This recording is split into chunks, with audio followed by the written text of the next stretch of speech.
Hello and welcome. Pakistan और New Zealand का match ख़त्म हुआ, पाकिस्तान जीत गया। बांग्लादेश के बाद पाकिस्तान ने न्यूजीलैंड को भी हराया। आज हम बात करेंगे पाकिस्तान की परफॉर्मेंस की और कुछ न्यूज़ और ख़बरों के बारे में, कौन क्या कह रहा है, मीडिया की तरफ से क्या इनपुट हैं। परफॉर्मेंस की तरफ जाएं तो पाकिस्तान की बॉलिंग ने आज कमाल किया। Pakistani bowlers, fast bowlers, spinners, जिस तरह उन्होंने रिस्पॉन्ड किया, चैलेंज को उन्होंने एम्ब्रेस किया और अपनी परफॉर्मेंस के थ्रू एक होम टीम को रिस्ट्रिक्ट किया। नॉट जस्ट ऑन टोटल, अगर आप उनके पूरा गेम प्ले देखें तो किसी भी बैट्समैन को वो फ्रीडम नहीं मिला कि वो आके थ्रू एंड थ्रू छक्के मार सके, थ्रू एंड थ्रू अपने पावर शॉट्स खेल सके। एक मार्क चैपमैन के अलावा बाकी सारे बैट्समैनों ने स्ट्रगल किया। तो थ्रू एंड थ्रू पाकिस्तान की परफॉर्मेंस बॉलिंग ने सेटअप की और बैटिंग में हमें बहुत अच्छी परफॉर्मेंसेस देखने को मिली। अगर हम बैटिंग की बात करें तो एज़ यूजुअल बाबर आजम और रिजवान में से एक ने कंटिन्यू किया, एंकर किया इनिंग्स को। हमने देखा रिजवान को ये रोल प्ले करते हुए थ्रू आउट मैनी गेम्स। जब बाबर ने आज जो रोल प्ले किया वो सिमिलर था, लेकिन Babar being there long enough वो एक बहुत बड़ा एडवांटेज होता है पाकिस्तान को, बिकॉज बाबर ने दिखाया वंस अगेन कि वो स्ट्राइक रेट है या गेम प्ले है या शॉट्स हैं, वो कहीं पे वीक नहीं है। जो बाबर की जो लिमिटेशंस थी वो रिजवान से थोड़ी कम है। बाबर एक ज़्यादा बड़े स्फेयर पे गेम खेलता है बैटिंग के अंदर, उसके बाद शॉट्स थोड़े ज़्यादा हैं।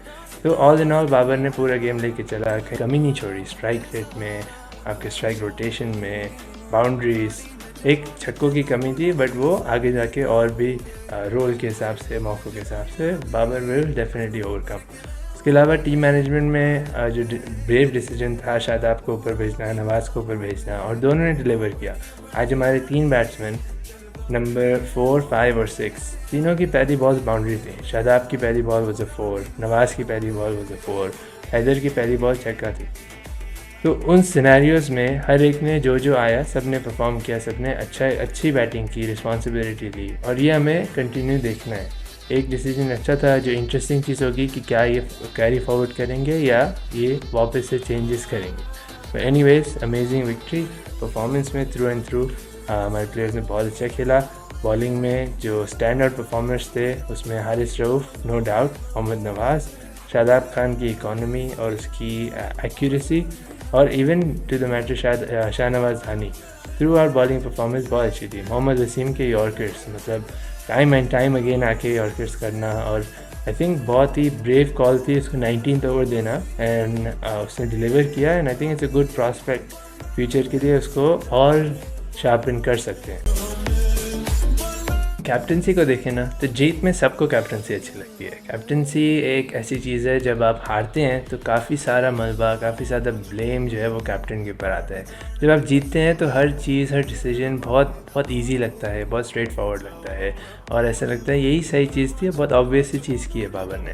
बट अगर आप डिस्पाइट द फैक्ट कि हम जीते हैं, अगर हम पूरे इनिंग्स के फ्लो को देखें, whether it was bowling changes, तो एक स्क्रिप्टेड अप्रोच नहीं नज़र आई जो कि हमें पास में नज़र आती है। स्पेशली T20 के अंदर आप ग्राउंड में होते हैं, you have to make calls by the moment, और उसमें अगर हम आज देखें तो आपके जो 3 स्पिनर्स उसने यूज़ किए right after the power play. 6ठे ओवर में नवाज़ आया, शादाब आया बॉलिंग करने, 7वें ओवर में इफ्तिखार आया, उसने 1 ओवर किया, and in the next over Nawaz was bowling replacing Shadab, और फिर शादाब दूसरे एंड से आया। थ्रू एंड थ्रू बहुत अच्छा रोल था ये, जिसमें आपके स्पिनर्स को भी बहुत अच्छा रोटेशन मिला, जो कि पास में हमने देखा है बिकॉज ऑफ ओवर डिपेंडेंसी या एक स्क्रिप्टेड अप्रोच 1 और 2 of them actually get left behind. जिसमें इफ्तिखार ने अगर 4 ओवर करा दिए तो नवाज़ जो है इतनी अच्छी बॉलिंग कर रहा है, फॉर्म में है, वो 1 ओवर 2 ओवर वो कराता है।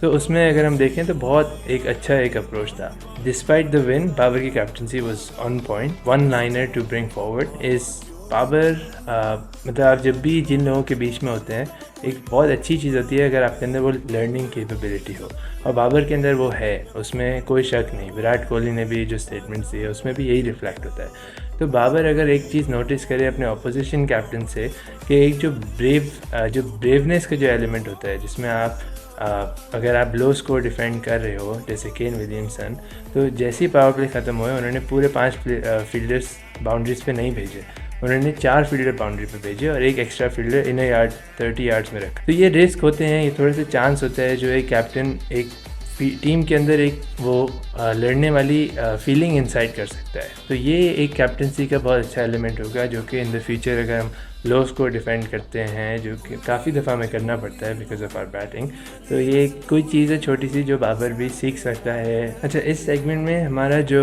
पाकिस्तान में मीडिया है, मेन स्ट्रीम डिजिटल मीडिया, वो बहुत जगहों पे प्लेयर्स के ऊपर, प्लेयर्स के बारे में, टीम प्ले के बारे में वो उनके कमेंट्स बहुत स्ट्रॉन्ग होते हैं, जो कि होना भी चाहिए बिकॉज उनका बेसिकली उनकी रोज़ी रोटी यही कवर करना है। लेकिन कभी कभार एज़ व्यूअर्स या एज़ अ कॉमन मैन जब आप इन चीज़ों को सुनते हो, जब आप इन चीज़ों को देखते हो, तो एक थोड़ी सी फीलिंग या थोड़ी सी एम्पैथी प्लेयर्स की तरफ भी पड़ती है बिकॉज प्लेयर्स नहीं आके इन लोगों को रिबटल्स देते, प्लेयर्स नहीं आके इन लोगों को आंसर्स देते या उस तरह से एक कॉन्वर्जेसन रखते। May be of the field होता है, फॉर श्योर होता होगा, बट इस रियलिटी में काफ़ी चैलेंजिंग हो जाता है प्लेयर्स को बिकॉज एक वन वे कॉन्वर्जेसन होती है। अगर हम इन जर्नलिस्ट सहाफ़ियों को भी देखें तो उनकी तरफ से भी एक वन वे बैशिंग होती है। वो अपने पॉइंट ऑफ व्यूज़ शेयर करते हैं, वो अपने ओपिनियन शेयर करते हैं। अगर आप उन 2 या 3 को जो डिफरेंट ग्रुप से बिलोंग करते हैं, if you put them in a room together, वो एक दूसरे को भी एक ओपिनियन, कॉमन ओपिनियन पे ना आ सके। तो इसमें एक थोड़ा सा हमारी तरफ से प्लेफुल जाइब्स, जो आप कहते हैं विद ऑल ड्यू रिस्पेक्ट, सब प्रोफेशनल्स हैं, दे कवर क्रिकेट, उनको इन एंड आउट काफ़ी चीज़ें पता हैं, बट इट्स इंटरेस्टिंग बिकॉज मैं खुद उनको सुनता हूँ और आई नो बहुत आवाम उनको सुनती है, काफ़ी ऑडियंस सुनती है। तो अगर हम उनके कुछ पॉइंटर्स लेके आएँ जो ओपिनियन के तौर पे उसको शेयर करें। आज का टॉपिक है जो कि बहुत पॉपुलर है, जिसमें सब बात करते हैं कि बाबर और रिजवान को ओपनिंग जोड़ी छोड़ के नीचे मिडिल ऑर्डर में आना चाहिए, आइदर बोथ ऑफ देम या उनमें से कोई एक। तो ये आर्ग्यूमेंट तो बहुत सेंसिबल आर्ग्यूमेंट है। आप क्रिकेट देखते हुए आप एक बैटिंग ऑर्डर आप शफल करने की बात करें, इट्स अ सिंपल आर्ग्यूमेंट। अब यहाँ पे जो फैक्टर आता है वो एक क्रिकेट को जानते हुए, पाकिस्तान क्रिकेट को जानते हुए आपका एक ओपिनियन जो होना चाहिए वो बेहतरी की तरफ होना चाहिए, ना कि इस तरह जिसमें आप और टीम को शेकअप करें। तो जो अल्टरनेटिव ऑप्शंस जो दिए जाते हैं या सामने रखे जाते हैं, वो कोई ऐसे ऑप्शंस होते नहीं जिसके अंदर कोई भी प्लेयर या कोई भी टीम मैनेजमेंट बहुत स्ट्रेट फॉरवर्ड बोले कि हाँ ये इनको रिप्लेस कर सकती है या इनकी वजह से ये लोग बाबर या रिजवान नीचे खेल सकते हैं बैटिंग ऑर्डर में। उसके अलावा एक सेंसिबल बात वो दूसरी तरफ से नहीं नज़र आती, वो कि अगर बाबर मिडिल ऑर्डर में खेलता भी है तो उसमें वो तो अपने ही तरीके से खेलेगा जैसे वो ओपनिंग करता है।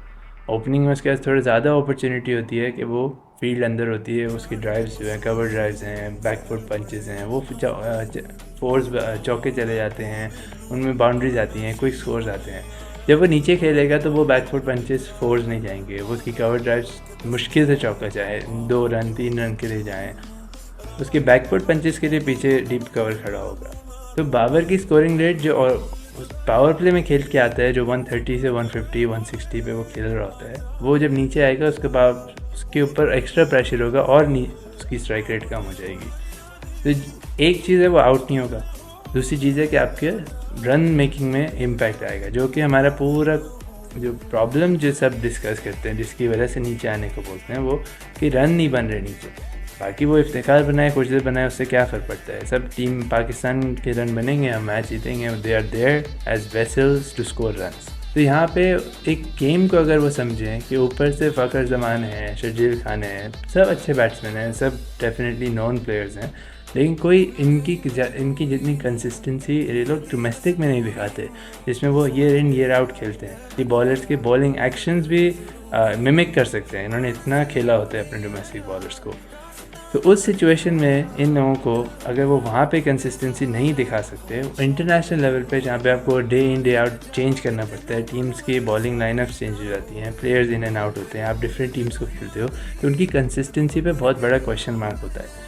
तो वेदर बाबर अगर 3 पे भी खेलेगा, तो अगर वो 6 ओवर के अंदर आ रहा है या वो ओपन कर रहा है, उसमें इतना बड़ा इम्पैक्ट नहीं होता बनस्बत इसके कि अगर वो और रिजवान ओपन कर रहे हैं और आपको मतलब 8 आउट ऑफ 10 गेम्स में आपको विदाउट एनी विकेट पूरा पावर प्ले आप खेल रहे हैं, तो ये पाकिस्तान टीम के लिए बेहतरी है।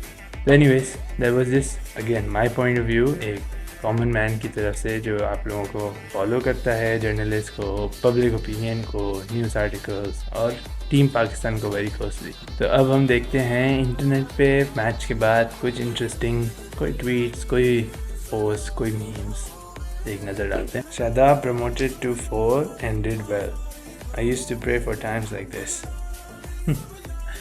यार ये तो मेरे ख्याल में जिन जर्नलिस्ट की हम बात कर रहे थे, जो पाकिस्तानी ओपिनियन है, ये तो बहुत कॉमन ओपिनियन है। काफ़ी लोगों ने ज़िद की है, काफ़ी लोगों ने अपना ओपिनियन शेयर किया है कि शायद आपको ऊपर बैटिंग करनी चाहिए। ये टीम मैनेजमेंट को इतना टाइम लगा, आई थिंक इसकी वजह से ही बहुत पब्लिक इंटरेस्ट इसमें बढ़ चुका है। Call the ambulance, I am not in danger, I am the danger. जी बिल्कुल, हारिस रऊफ़ तो बॉलिंग के अंदर काफ़ी छाया हुआ है। मतलब जो उसकी डेवलपमेंट है, जो प्रोग्रेस है, लास्ट 6 मैचेस में 19th ओवर में जितने कम रन हारिस रऊफ़ ने दिए हैं, आप बाकी टीम्स को कंपेयर करो और आप देखो, ये I think it's a very good sign for Pakistan. बहुत अच्छी चीज़ है।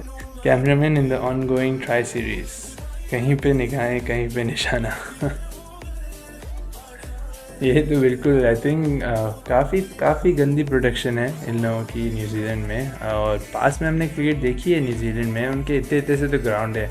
आप हैगली ओवल अगर छोड़ दें तो बाकी जितने ग्राउंड हैं वो तो, एक मुझे याद है इंडिया का मैच था, इरफान पठान 30 यार्ड से उसने अंडर आर्म थ्रो की थी और बाउंड्री के क्रॉस बॉल जा रही थी। तो छोटे ग्राउंड होते हैं, उसमें एक कैमरा काफ़ी एंगल्स जो है वो कवर कर रहा होता है, तो उसमें ये लोग हो सकता है बच जाते हों। हैगली ओवल जैसे बड़े ग्राउंड में जब आते हैं, जो आप ऑस्ट्रेलियन कंडीशंस को मिमिक करने की कोशिश कर रहे हैं, वहाँ पे आते हैं तो शायद कैमरामैन थोड़ा स्ट्रगल कर रहे हों, उनको एंगल्स नहीं बन रहे हों, या मे बी वो इनफ भी ना हो। डेफिनेटली जो ब्रॉडकास्टिंग है वो उस लेवल की नहीं है, कहीं पे निगाहें कहीं पे निशाना। Meanwhile Indians thinking what to call New Zealand team, BCDZ। नहीं, ये गलत बात है। ये सिर्फ इंडियन लोग नहीं करते, ये हमारी तरफ से भी होता है, पाकिस्तानी टीम से।